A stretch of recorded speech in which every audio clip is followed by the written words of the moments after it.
Yves-Pierre Kosowski, bonjour. Vous êtes médecin psychiatre en Rhône-Alpes, à Lyon.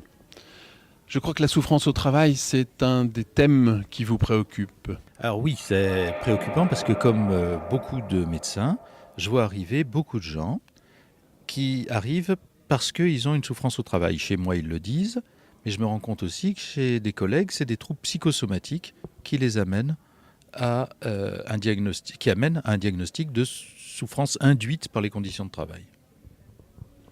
Qu'est-ce que ça change, finalement? Ça change qu'on a affaire à des maladies évitables. À un moment où la ressource publique se doit d'être utilisée au mieux, se rendre compte qu'on a de plus en plus de maladies évitables du fait de cet impact des troubles psychosociaux, ça devrait mobiliser tous les acteurs de la santé, pas seulement les médecins. Quelque part, vous êtes en train de parler de prévention. Est-il possible de prévenir ces états de souffrance au travail? C'est tout à fait possible, ça se fait dans les grandes entreprises. La plupart des grandes entreprises ont un CHSCT qui tient compte des stress psychosociaux, qui s'en occupe. Par contre, il y a énormément de gens qui n'ont pas de CHSCT, qui ne bénéficient pas du tout de ce type de prévention.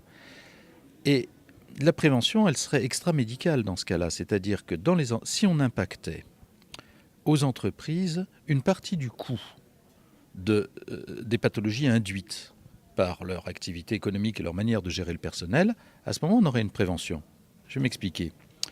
Si on acceptait que les stress psychosociaux qui induisent ces pathologies soient prises en charge au titre des accidents du travail ou des maladies professionnelles. À ce moment, les cotisations des entreprises d'accidents de travail, de maladies professionnelles augmenteraient. Ça serait une très forte motivation pour elles à faire plus attention à ce qui se passe dans leur entreprise en termes d'induction de pathologie chez des personnalités plus ou moins fragiles.